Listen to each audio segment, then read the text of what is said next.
ഇന്ന് ഞങ്ങൾക്കൊരു special day ആണ്. A&S ഫിൻകെയറിൻ്റെ 1ാം വാർഷികം. എന്നത്തെയും പോലെ ഞങ്ങളുടെ ടീമിനോടൊപ്പം ആഘോഷിക്കുന്നതിൻ്റെ കൂടെ ഈ സന്തോഷം ഓഫീസിൻ്റെ പുറത്തേക്ക് കൂടെ കൊണ്ടുപോകണം എന്നൊരു തോന്നൽ. ആ ഒരു തോന്നലാണ് ഞങ്ങളെ ഇങ്ങോട്ട് എത്തിച്ചത്. ഇത് ഞങ്ങളുടെ അടുത്തുള്ളൊരു പെയിൻ ആൻഡ് പാലിയേറ്റീവ് കെയർ സെൻ്ററാണ്. ഹെൽത്ത് ഇൻഷുറൻസ് മേഖലയിൽ വർക്ക് ചെയ്യുന്നത് കൊണ്ട് കൂടെയാണ് ഈ ഒരു സ്ഥലം തിരഞ്ഞെടുത്തത്. പക്ഷേ ഇത് അതിൻ്റെ ഒരു പ്രൊമോഷൻ ഒന്നുമല്ല. ഞങ്ങൾക്ക് ചെയ്യാൻ കഴിയുന്ന ഒരു ചെറിയ കാര്യം ചെയ്യാനും ഇതുപോലെ ചെയ്യാൻ ആഗ്രഹിക്കുന്നവരുണ്ടെങ്കിൽ അതിനെങ്ങനെ ഒരു സ്ഥലമുണ്ട് എന്നറിയിക്കാൻ വേണ്ടി മാത്രമാണ്. പ്രായമായവർക്കും കിടപ്പിലായ രോഗികൾക്കും ഈ പാലിയേറ്റീവ് കെയർ സെൻറ്റർ നൽകുന്ന സപ്പോർട്ട് വളരെ വലുതാണ്.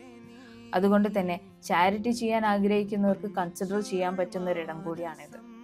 സോ എങ്ങനെയാണ് ഇത് വർക്ക് ചെയ്യുന്നതെന്നും ഇതിൻ്റെ ഭാഗമാകാൻ എങ്ങനെ കഴിയും എന്നൊക്കെ ഇവിടെയുള്ള സ്പോക്ക് പേഴ്സണിൽ നിന്ന് തന്നെ നമുക്ക് കേൾക്കാം. ഓക്കെ, എൻ്റെ പേര് സെയ്ഫ് എന്നാണ്. ഞാൻ ഇപ്പോൾ നിങ്ങളോട് സംസാരിക്കുന്ന ഇൻസ്റ്റിറ്റ്യൂട്ട് ഓഫ് പാലിയേറ്റീവ് മെഡിസിൻ എന്ന് പറഞ്ഞ സ്ഥാപനത്തിൽ നിന്നാണ്. ഞാനിവിടെ അക്കാഡമിക് കൺസൾട്ടൻ്റ് ആയിട്ടാണ് ജോലി ചെയ്യുന്നത്. ഇത് കേരളത്തിലെ ആദ്യത്തെ പാലിയേറ്റീവ് കെയർ സംരംഭത്തിൻ്റെ ഭാഗമാണ് ഇൻസ്റ്റിറ്റ്യൂട്ട് എന്ന് പറയുന്നത്. പാലിയേറ്റീവ് കെയർ എന്ന് പറയുന്നത് ജീവിതത്തിൻ്റെ അവസാന കാലഘട്ടത്തിലെ യാതനകൾ അതിനെ പരമാവധി കുറച്ചു കൊണ്ടുവരാനും ഒരു സമാധാനത്തോടുകൂടി വേദനയില്ലാത്തൊരു മരണം ആളുകൾക്ക് നൽകാനും വേണ്ടിയിട്ടുള്ള ശ്രമങ്ങളാണ് പാലിയേറ്റീവ് കെയറിൽ നടക്കുന്നത്.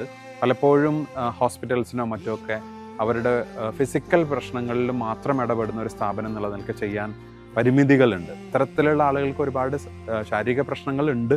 പക്ഷെ അതോടൊപ്പം തന്നെ മരണത്തോടും മറ്റുമൊക്കെ അടുക്കുന്ന സമയത്ത് അവർക്കും അവരുടെ പരിചാരകർക്കും ഉണ്ടാവുന്ന ഒരുപാട് വൈകാരികമായിട്ടുള്ള പ്രശ്നങ്ങളുണ്ട്, സാമൂഹികമായിട്ടുള്ള പ്രശ്നങ്ങളുണ്ട്, സ്പിരിച്വൽ ഡിസ്ട്രെസ്, ആത്മീയമായ പ്രശ്നങ്ങളൊക്കെയാണ്.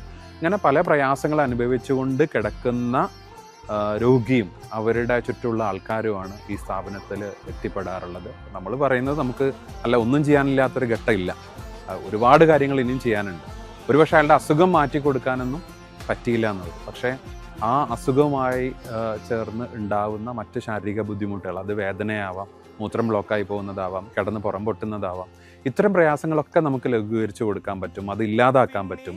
പിന്നെ ഇവിടെ നടക്കുന്ന എല്ലാ പ്രവർത്തനങ്ങളും ഞങ്ങളിതൊരു സാമൂഹിക ഉത്തരവാദിത്തമായി കണ്ടുകൊണ്ട് ഫ്രീ ആയിട്ടാണ് ചെയ്തു കൊടുക്കുന്നത്. അപ്പോൾ മരുന്നിന് നമ്മൾ പൈസ മേടിക്കുന്നില്ല, ഭക്ഷണത്തിന് മരുന്ന് മേടിക്കുന്നില്ല, പൈസ മേടിക്കുന്നില്ല. വീടുകളിൽ പോയി കാണുന്നതിന് നമ്മൾ ഏറ്റവും പ്രധാനപ്പെട്ട പ്രോഗ്രാം എന്ന് പറഞ്ഞാൽ ഹോം കെയർ ആണ്. കാരണം ജീവിതത്തിൻ്റെ അവസാന കാലഘട്ടത്തിൽ എത്തുന്ന ഒരു മനുഷ്യൻ പലപ്പോഴും അയാളുടെ സമയം ചെലവഴിക്കാൻ ആഗ്രഹിക്കുന്നത് സ്വന്തം ആളുകളുടെ കൂടെ വീട്ടിലാണ്. അപ്പോൾ അവിടെ കിടക്കുന്ന സമയത്ത് നമ്മളുടെ പരിചരണ ടീം അവിടെ എത്തുകയാണ്. ഇതിനൊന്നും നമ്മളൊരു പൈസയും മേടിക്കുന്നില്ല, കാരണം നമ്മളൊരു സാമൂഹിക ഉത്തരവാദിത്തമായിട്ടാണ് കാണുന്നത്. പക്ഷേ നമുക്കൊരു വർഷം ഇത് കൊണ്ടു നടക്കാൻ ഒരുപാട് പൈസയും വേണം. അതെല്ലാം ഞങ്ങൾക്ക് കൊണ്ടുവന്ന് തരുന്നത് ഈ പ്രദേശത്തെ മനുഷ്യരാണ്. ഈ പ്രദേശത്തും അല്ലാതെയും പല സ്ഥലത്ത് ജോലി ചെയ്യുന്നവരൊക്കെ ആയിട്ടുള്ള ആളുകളാണ്.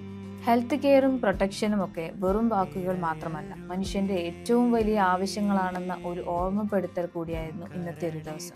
ഈ ഒരു വർഷം ഞങ്ങളെ വിശ്വസിക്കുകയും പിന്തുണയ്ക്കുകയും ചെയ്ത എല്ലാവർക്കും ഒരുപാട് നന്ദി.